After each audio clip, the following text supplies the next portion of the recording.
It's been almost 4 months since the farmers gathered at the Singhu border, just on the outskirts of Delhi. Consequently, they also gathered at the Ghazipur-Tikri border. We had the violence of January 26th, very unfortunate. But now, after almost 4 months, December, January, February and March, it seems that the Modi government is finally winning the battle on farm laws. The narrative is finally with the government. Now, why is that happening? I'll go into all these aspects one by one, but as it happens in India, politics supersedes policy. So I'll have to digress a bit and go into the politics side of it to make sense of the policy. Now, at the peak of the protest, the state of Punjab had the local body elections. Now, these elections were very important for two parties. One, the Aam Aadmi Party. Aam Aadmi Party in 2014 made some serious headways in Punjab. For a party which was not essentially a Sikh party, but to gain 4 seats of 13 from the state in the Lok Sabha was a huge deal. In 2017, the same party went on to become the second largest party in the Legislative Assembly. But between 2017 and 2019, Aam Aadmi Party lost most of its ground, sans the Sanghrur seat, which is still being retained by Bhagwant Singh Mann. I remember from my tour to Punjab in 2019, when I was on the ground, Aam Aadmi Party was almost a laughing stock outside Sanghrur.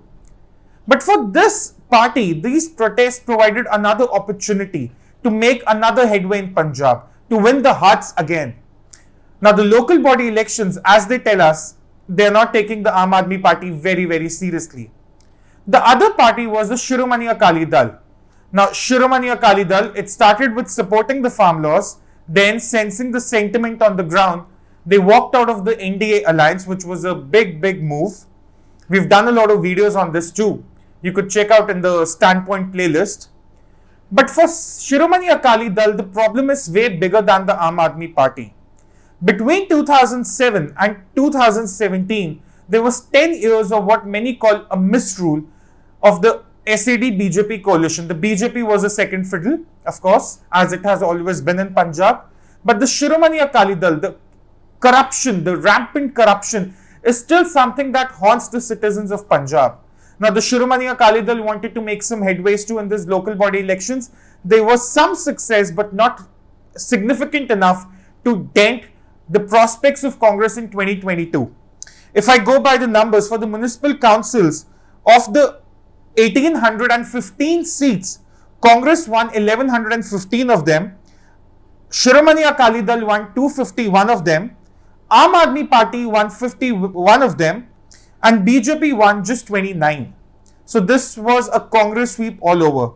If I talk about the municipal corporation elections, of the 400 total candidates, 317 won that were of the Congress, and all the 8 municipal corporations eventually went to the Congress.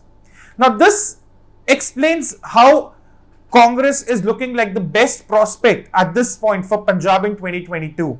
Some may argue that BJP may gain in 2022 amongst the Hindu vote bank and things like that. But at the current trajectory, Congress looks very secure for 2022, at least in Punjab, if not 2024 across India. Already, Amrinder Singh has hinted that he is going to come back, fight another election, because he cannot leave the state in such mismanagement.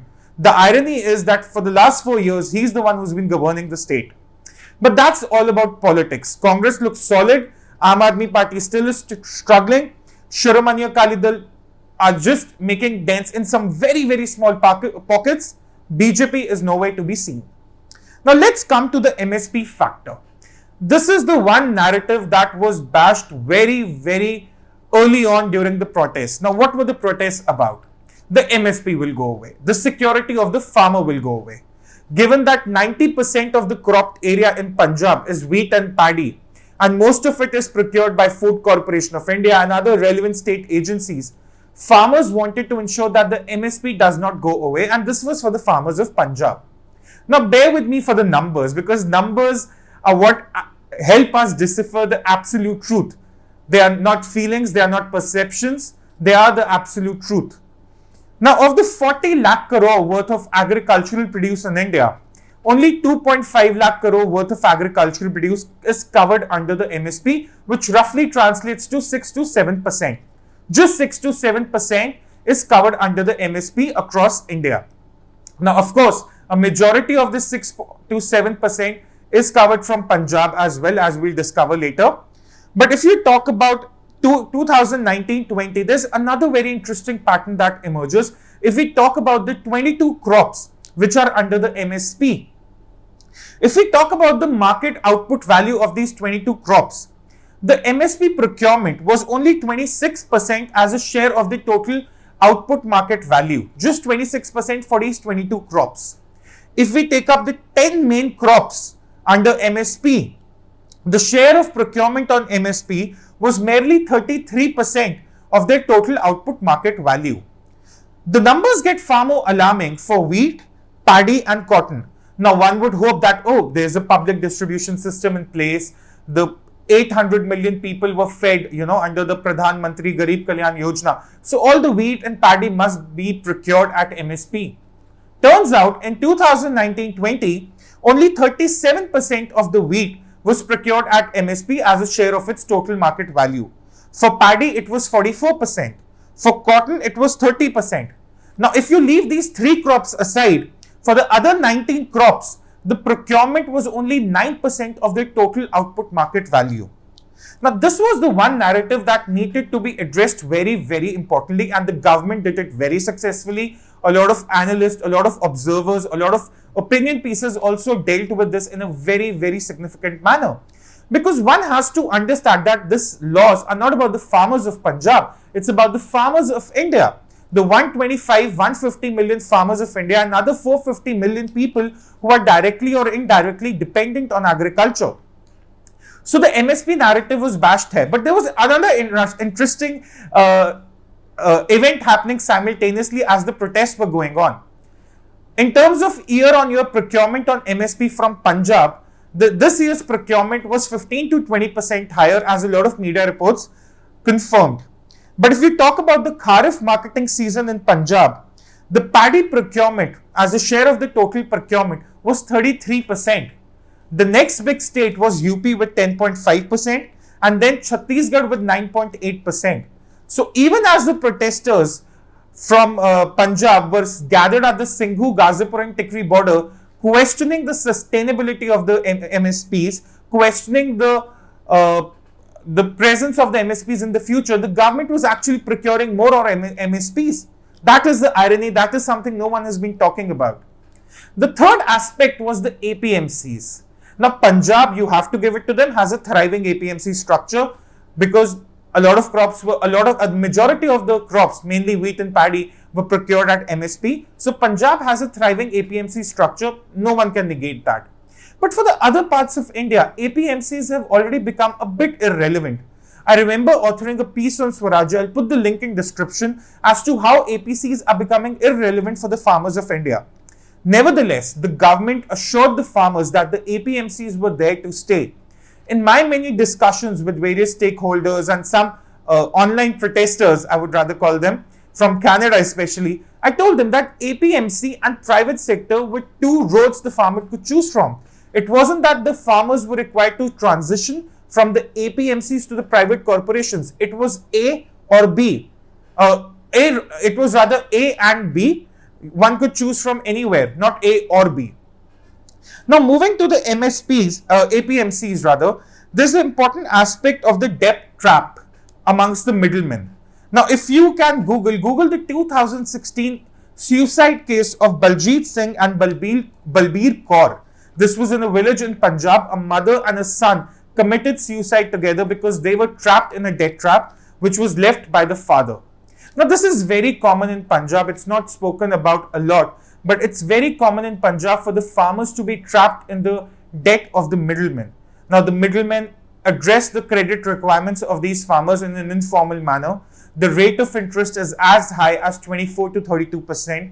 And the farmers really do not know how much interest they are paying at the end of the day. Because unlike banks where you have a proper repayment schedule, the middlemen do not give any such schedule to the farmers. So what happens, the MSP which the farmers should supposedly get directly to their bank accounts is taken up by the middlemen, and after deducting a certain interest, the farmers are given that income. Now that income might be very less because the farmers are deducting a huge interest. Mind you, 24 to 32% is a lot of interest on any loan when compounded. So over here, the debt trap was a problem, and that is why a lot of farmers are now looking to move beyond the middlemen. Secondly, APMCs in Punjab have encouraged the cultivation of paddy and wheat. These are two very water intensive crops. Now, I've also written a lot about how Punjab's groundwater levels are receding. I will put the links also in the description here.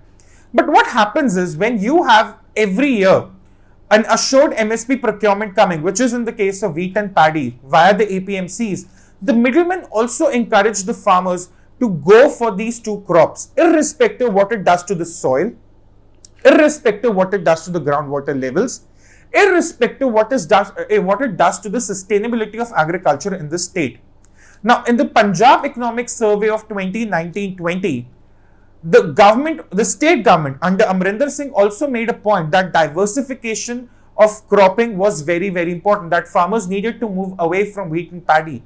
But these very strong APMC cartels ensure that farmers do not move beyond wheat and paddy. This is another problem in Punjab. But across India, a lot of APMCs have already been moved away from.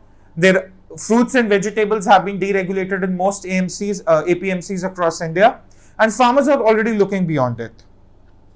There's another report I came across which was from FICCI in 2013, and it gave us some perspective, some very interesting perspective. Now, APMC is what? It is a cartel of middlemen. So, in Andhra Pradesh, FICCI had an interesting finding for a certain fruit. Now, it said that when it comes to the entire price paid by the consumer, of it, 20% goes to the farmer, 11% goes to the village merchant, 14% goes to the middleman, 15% goes to the wholesaler, another 12% goes to the commission agent, 17% is spent in the farmer's market, and 11% is taken to the retailer. So, for 100 rupees worth of fruits that I was buying in Andhra Pradesh before 2013, 20 rupees was only being given to the farmer. And now the same people want to protest the farm laws which do away with the middlemen, at least in the private sector corporations, if not the APMCs. Now, another aspect was the private corporations. I cannot understate how much privatization, the idea of privatization of agriculture was abused by the observers, by stakeholders, by protesters, not just in India, but interestingly, even in Canada. Canada, which is the same country that protests Indian subsidies for agriculture at the WTO, and yet some Canadian citizens who have their roots in India were protesting the privatization of agriculture. So I got into conversation with many such people, and I only asked that what percentage of MSP covers the Indian farmer, and none of them had the answer. So the truth is that already a lot of private trading happens between the farmers and the corporates. It's been happening in Punjab too with PepsiCo. With the cotton procurement also, it goes on in Punjab. But nevertheless, people do not want to speak about it. There is an ITC plant in Jalandhar too, which procures wheat from Punjab, and no one wants to talk about it. But here was the interesting part. In January, when the protests were at their peak, 1,100 farmers from the state of Karnataka under the contract farming law under the Karnataka state signed a deal with an arm of Reliance Retail for 1,000 tons of paddy at rupees 1950 per quintal, 1,000 tons of paddy. This was at the peak of the protests. The price they got was rupees 100 more than the MSP that was being given by the state. The state was giving rupees 1850 per quintal. Reliance gave them rupees 1950 per quintal. And already 20 states in India have some contract farming laws in some shape or the other. Interestingly, even Punjab introduced a contract farming law first in 2002 under Captain Amrinder Singh government, and then in 2013 under the SAT BJP government, which was never implemented. So that was the narrative about the private corporations. Many farmers came forward, many people came forward who have been cultivating coffee, who are working in FPOs, who are working in Himachal, say in orchards, things like that. Many stories came out. And this entire narrative of private sector being harmful for the farmers was demolished. Lastly, I have to give the example of e-commerce also. Now, e-commerce is very important for agriculture. Why? Because a lot of people after COVID especially are ordering the fruits and vegetables online. I have to give the example of one big retailer called Big Basket.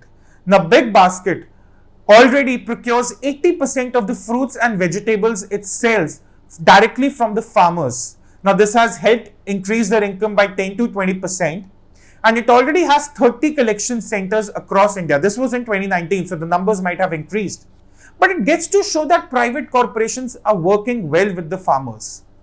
The other narrative that needed to be addressed, and it was addressed very well, was that private corporations in agriculture do not just mean that we're talking about procurement, we're just talking about retail. It also means machine learning, robotics, drones, mapping of data, mapping of the crops, geospatial data, so many things, mainly technology investments.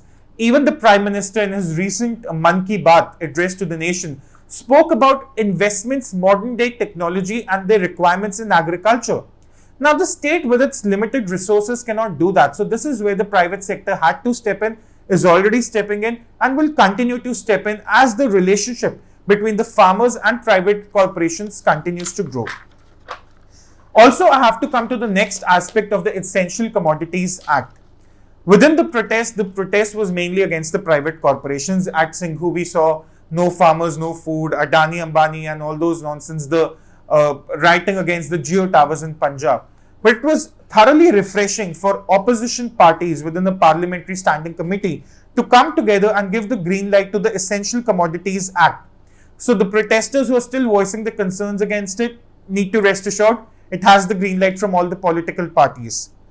The last point I want to talk about, which was very, very important in bashing the narrative of the middlemen protest, was that of putting MSP directly into the bank accounts of the farmers. This was the one masterstroke by the Modi government, which was actually very, very critical in shifting the narrative away from the protesters towards the government.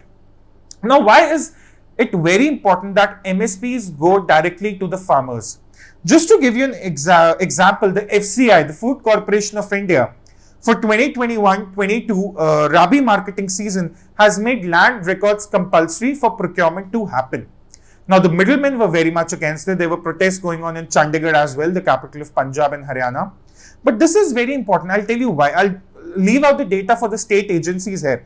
But if I only talk about the Food Corporation of India, and bear with me, there are some very hard numbers.